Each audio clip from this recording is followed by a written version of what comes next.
नवरात्रि के आरंभ से पहले जानिए 9 देवी के प्रिय भोग और मिलने वाले फल। शारदीय नवरात्रि का पावन पर्व शुरू होने वाला है। नवरात्रि में पूरे 9 दिनों तक माँ दुर्गा के 9 स्वरूपों की पूजा उपासना की जाती है।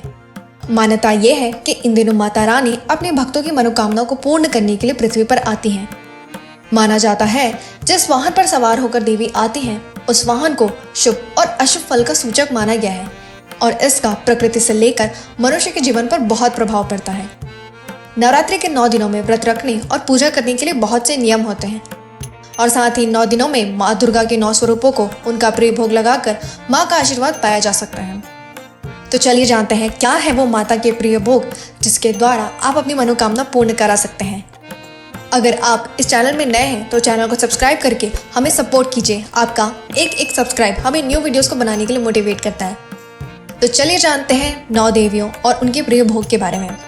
तो पहले दिन पूजा होती है माँ शैलपुत्री की। माता शैलपुत्री हिमालय की पुत्री हैं, इसलिए इनको सफ़ेद रंग बहुत पसंद है। इस दिन माँ को गाय के घी का भोग लगाना बहुत ही शुभ माना गया है। ऐसी मान्यता है कि घी का भोग लगाने से आरोग्य की प्राप्ति होती है और देवी माँ अपने भक्तों की हर संकट से मुक्ति दिलाती हैं।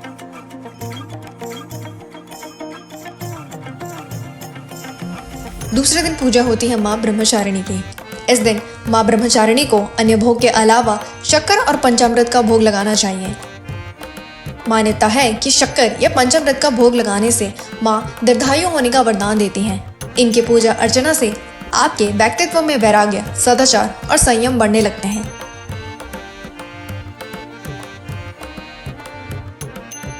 तीसरे दिन पूजा होती है माँ चंद्रघंटा की।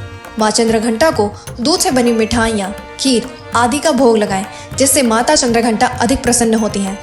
मान्यता है ऐसा करने से घर में धन, वैभव व ऐश्वर्य की प्राप्ति होती है। साथ ही इनकी पूजा अर्चना से आप सांसारिक कष्टों से मुक्ति पा सकते हैं।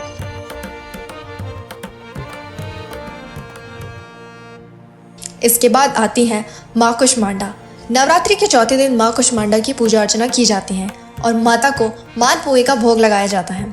ऐसा करने से माँ आपकी बुद्धि का विकास करती हैं और आपका मनोबल भी बढ़ता है।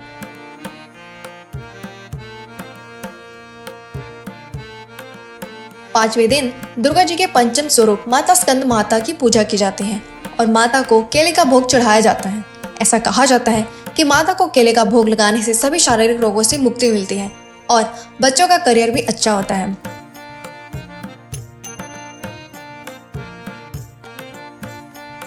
छठवें दिन पूजा होती है माँ कात्यायनी की।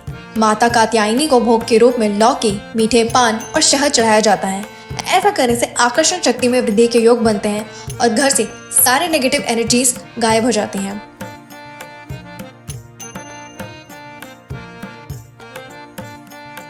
माता कालरात्रि शत्रुओं का नाश करने वाली होती हैं। देवी कालरात्रि को गुड़ से निर्मित भोग लगाना चाहिए। मान्यता है इस दिन ये भोग लगाने से माँ रोग व शोक से मुक्ति देती हैं और घर में सकारात्मक ऊर्जा का वास होता है। अगली है माँ महागौरी। माता महागौरी को नारियल का भोग बेहद पसंद है, इसलिए नवरात्रि के 8वें दिन आप भोग के रूप में नारियल चढ़ाएं। नारियल चढ़ाने से आपको मनोवांछित फल प्राप्त होंगे ही और आपके घर में कभी भी धन धान्य की कमी नहीं होगी।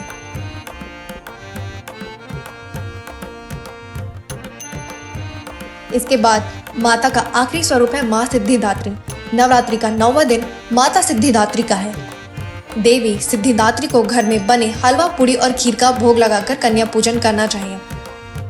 मान्यता है ऐसा करने से आप सभी भक्तों की मनोकामना पूरी होती है। कन्या भोजन का शुभ फल भी आपको मिलता ही है। ऐसे ही नवरात्रि से रिलेटेड नए वीडियोस को देखने के लिए हमारे चैनल को सब्सक्राइब कीजिए और साथ ही साथ बेल आइकन को भी क्लिक करना ना भूलें।